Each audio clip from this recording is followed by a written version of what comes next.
Olá! Para os que ainda não me conhecem, eu sou Conceição Bahia, sou psicóloga, especialista em neuropsicologia e estou aqui em mais um encontro para podermos conversar sobre o transtorno de personalidade narcisista. Para muitos, o transtorno de personalidade narcisista está relacionado apenas àquelas pessoas que se sentem excessivamente belas. Engano. Além desta característica, eu vou apresentar aqui mais 4 características próprias das pessoas que apresentam este transtorno. E, em primeiro lugar, algo importante que eu quero deixar é que o transtorno de personalidade, ele não é em si uma doença, mas ele é uma desordem da personalidade. Fato este que torna difícil que a pessoa que possui o transtorno em si se sinta sem interesse em procurar atendimento clínico. Porque é uma situação em que a pessoa realmente ela não se vê como doente, mas ela se vê como o melhor, o maior, o mais interessante, o mais inteligente e outras características que vamos ver logo à frente. Mas antes de entrarmos em detalhes a respeito das características mais fáceis de serem observadas, existem muitas, mas hoje nós vamos tratar aqui desta que todos já conhecem, que é o fato da pessoa se sentir excessivamente belo, e de mais 4. Porém, antes eu quero deixar aqui um recado. Eu quero deixar aqui, na verdade, uma dica de filme, tá? Que vai mostrar para vocês identificarem de uma forma mais fácil uma pessoa que possui tal transtorno de personalidade. O filme se chama Grandes Olhos. É um filme interessantíssimo, encontra-se no YouTube, tá? Então, quem quiser tomar mais conhecimento, mais ciência da situação, pessoas que de repente estejam atravessando situações desagradáveis, situações opressoras, situações que denigrem a autoestima, a imagem, se estiverem atravessando, assistam este filme, depois voltem a ver esse vídeo, tá? E dê um passeio aí pelo canal Superando, que vocês vão encontrar vários outros vídeos que podem ser de grande ajuda, tá? Então, para aqueles que criam que o transtorno de personalidade narcisista estava relacionado apenas com o fato da pessoa se sentir excessivamente bela, vamos apresentar aí a segunda característica, que é a grandiosidade. Então, a pessoa pode não ser extremamente bela, mas pode se sentir extremamente bela. Ela não pode ser extremamente grande, mas pode se sentir extremamente grande. Então, é comum encontrar pessoas que não aceitam se relacionar com aqueles que eles consideram menor que eles. Esta é uma característica. Geralmente, esta pessoa, o narcisista, ele gosta de se relacionar apenas com pessoas que ele considera grandes. Grandes, celebridades. Celebridades dentro do nível dele, é claro. Porque há celebridades que mesmo ele tendo transtorno e mesmo ele crendo que ele é o cara ou que ela é a estrela, eles não terão acesso a tais pessoas. Então, dentro daquilo que é possível, ele quer se relacionar sempre com os maiores, é a grandiosidade. E um outro fator interessante é que tudo dele é melhor do que o dos demais. Tudo é melhor que o dos demais. A aparência em si, a casa em si, o carro em si, o conhecimento, tudo. Então, nós temos essa característica da grandiosidade para que possa também ajudar a facilitar a identificação de tais pessoas. Por que é que a gente deve se preocupar em identificar tais pessoas? Para nos protegermos, para nos cuidarmos. e para cuidar das pessoas que amamos, tá? Personalidades narcisistas, elas não estão presentes só dentro de um casamento. Está presente no seu ambiente de trabalho, na sua relação com amigos, na vizinhança. Então, é interessante conhecer tais características, porque nos facilita identificarmos e tomarmos os devidos cuidados. A gente não precisa fugir da pessoa ou evitar a pessoa desde que ela não esteja nos trazendo grandes transtornos. O terceiro, ou seja, a terceira característica do narcisista é a ausência de empatia, a completa ausência de empatia. Então alguém poderia me perguntar, Conceição, mas então eu tenho que ter empatia com todo mundo? Eu digo não. Todos nós, em determinados momentos da nossa vida, ou com determinadas pessoas, a gente não consegue gerar empatia. E isto é normal. Não há problema nenhum nisto. Ninguém é obrigado a admirar todos, a gostar de todos, a querer estar junto de todos, a se relacionar com todos. Porém, o problema é quando esta situação se torna uma rotina na vida do ser humano. É quando tal situação ocorre dioturnamente, o tempo todo. Ou seja, não são situações pontuais, a ausência de empatia, mas é um estilo de vida. Faz parte da personalidade, dessa desordem de personalidade, a ausência de empatia. Então, são pessoas que não se preocupam com o bem-estar de ninguém. São pessoas que se preocupam, só se importam com elas mesmas. Então é necessário termos cuidado? Claro, claro, porque em qualquer situação em que a pessoa se vê em risco ou se vê em perigo, é claro que ela vai se safar e quem estiver junto é que vai pagar o preço. Acredito que vocês pensam da mesma forma. E temos aí uma outra questão que é o exibicionismo. Então é muito próprio também desta personalidade o exibicionismo. Sempre se apresentando de forma grandiosa para ser notada. Sempre contando as melhores histórias, as melhores façanhas para ser notada. É o exibicionismo. Porque aquele que verdadeiramente é importante, aquele que verdadeiramente possui boas características ou que possui um grande poder aquisitivo, ele não precisa se exibir. A verdade, ela sempre se mostra por si. Tenham em mente uma coisa, apenas a mentira precisa ser dita, repetida, até que pareça verdade. A verdade não. A verdade, mesmo que você não se manifeste, mesmo que você não fique gritando aos quatro ventos, ela se apresenta por si. Mais cedo ou mais tarde, ela se apresenta por si. Então, quem é inteligente, a inteligência vai destacar. Quem é rico, a riqueza um dia vai aparecer. Quem é belo, a beleza está transparente. Então, esta questão do exibicionismo é aí a quarta característica do nosso personagem aqui, tá?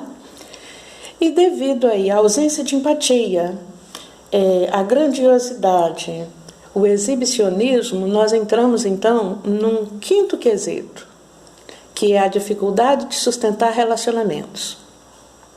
É muito próprio do narcisista ter essa dificuldade de sustentar relacionamentos. Ele entra num relacionamento, seja de trabalho, seja de vida conjugal, seja de amizade. Ele entra num relacionamento e ali ele é a pessoa mais encantadora possível, ele é o mais eficiente possível, ele é o mais inteligente possível. Porém, é necessário que todos saibam que é muito difícil sustentar uma mentira para todos ou o tempo todo. Então, o que acontece com o narcisista é que, neste primeiro período, que é o período da conquista, em todos os setores, né, no romance, no profissionalismo, na vida social, então, este momento da conquista, ele é o melhor em tudo, ou ela é a melhor em tudo. Só que há um determinado momento da vida em que a pessoa começa a se mostrar. Ninguém consegue representar continuamente. E também, não só pela questão de não aguentar sustentar a representação, mas porque existe um requinte de crueldade no comportamento do narcisista.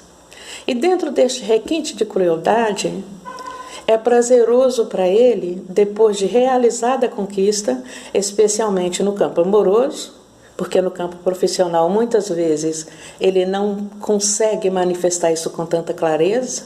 No convívio social, muitas vezes, ele não consegue manifestar com tanta clareza, mas no campo amoroso, na vida conjugal, é prazeroso para ele. A partir do momento de que percebe a conquista realizada, ele começar, então, o maltrato. Inicialmente, ele constrói um pedestal, ou ela constrói um pedestal, e te coloca lá nas alturas. A partir do momento que percebe a conquista realizada, então começa aí a demolição do pedestal em que te colocou. Percebe que inicialmente você era tida, ou você, homem, era percebido pela narcisista, como a pessoa mais importante da vida do narcisista, como a pessoa mais inteligente, como a pessoa impossível de ser amada. Então, usam frases assim que te deixam encantado. Tanto mulheres com a personalidade, quanto homens com a tal personalidade, usam frases que te deixam extremamente encantado, porque eles são extremamente sedutores. Daí o risco. O risco em seduzir não traz sofrimento. O sofrimento vem depois, quando começa aí a demolição do altar em que te colocaram, e aí então hoje destrói uma coisa, amanhã destrói outra, depois destrói outra. E aí chega o momento em que destrói a sua autoestima, junto com esse patamar em que te colocaram.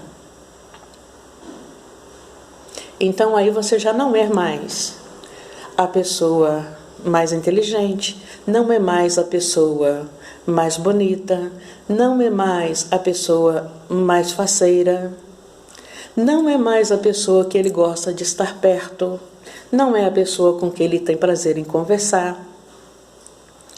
E aí começam as críticas contínuas, começa o processo de evitação, ele começa, ou ela começa, a evitar, o dono da personalidade começa esse processo de evitação, promovendo aí essa questão do sofrimento, essa questão da quebra da autoestima da pessoa, a questão da quebra da autoconfiança, da autoafirmação. E isto é adoecedor. Daí o título do vídeo, tá?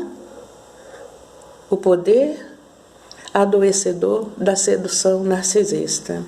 É adoecedor, porque aí você percebe que você já não é para a pessoa, mas nada daquilo que antes você acreditava que fosse. Te contar uma história. Você nunca foi. Nunca foi.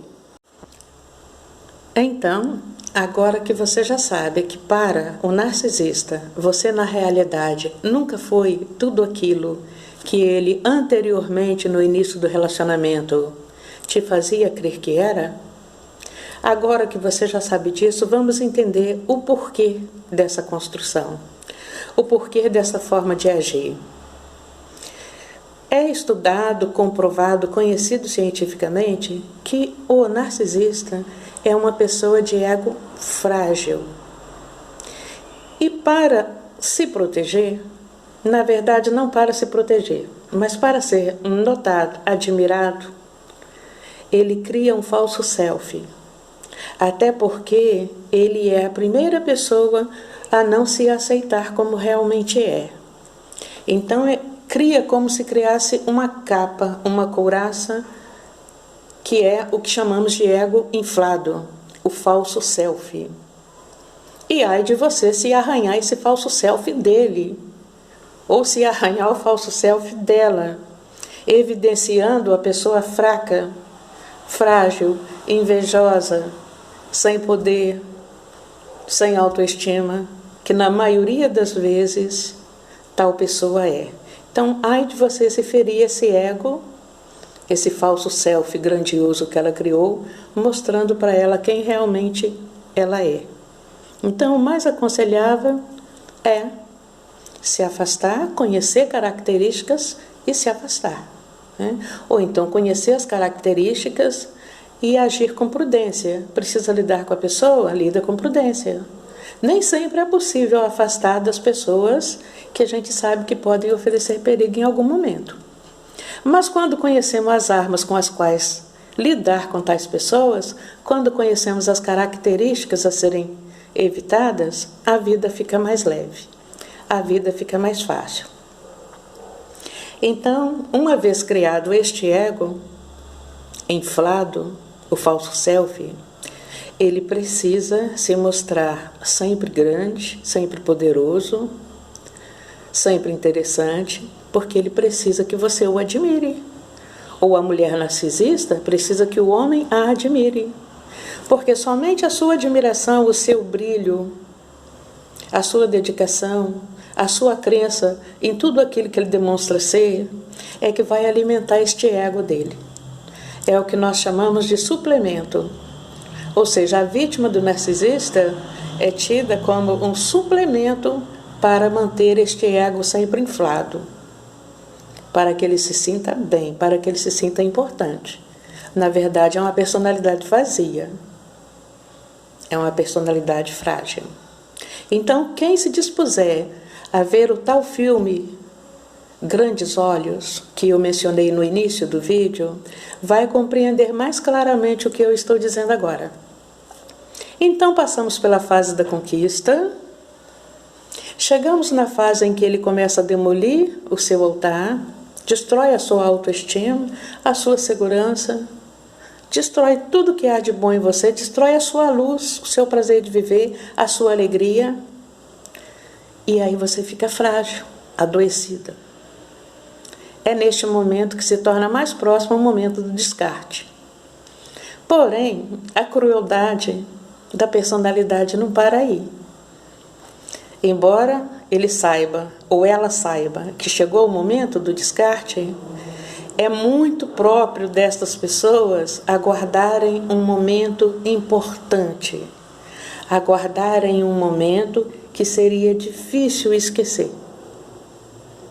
Por exemplo, é próprio deles darem o corte final no Natal, num Ano Novo, num dia de aniversário, numa formatura, em uma ocasião em que te leva para fazer uma grande e bela viagem. Romper com tudo ali e pronto.